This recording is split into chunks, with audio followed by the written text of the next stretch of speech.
अंधेरी रात, घना जंगल, चारों ओर सन्नाटा।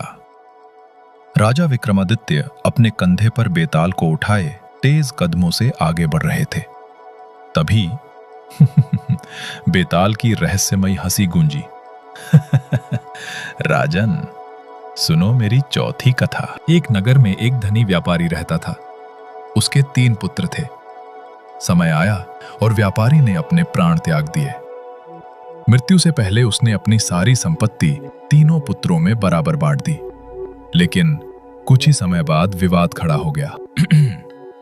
सबसे बड़ा पुत्र बोला, मैंने परिवार की प्रतिष्ठा और मान सम्मान को बचाए रखा, इसलिए मैं सबसे अधिक सम्मान का अधिकारी हूं। दूसरा पुत्र बोला, मैंने व्यापार को बढ़ाया, धन को कई गुना किया, इसलिए मैं सबसे श्रेष्ठ हूं। तभी सबसे छोटा पुत्र शांत स्वर में बोला, मैंने माता पिता की सेवा की, दिन रात उनका ध्यान रखा, क्या सेवा से बढ़कर कुछ है? मामला पहुंचा राजा विक्रम के दरबार में। तीनों ही सत्य कह रहे हैं, बताओ इनमें सबसे अधिक सम्मान का अधिकारी कौन है? यदि उत्तर जानते हुए भी मौन रहे तो तुम्हारा सिर 1000 टुकड़ों में बिखर जाएगा।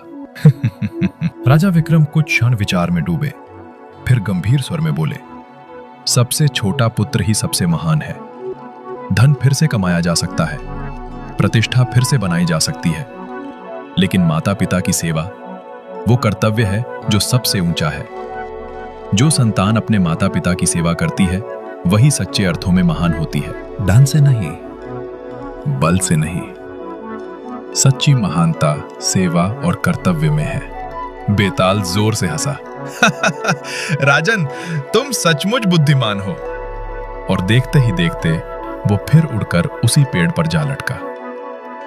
राजा विक्रम ने गहरी सांस ली और फिर से उसे पकड़ने के लिए आगे बढ़े।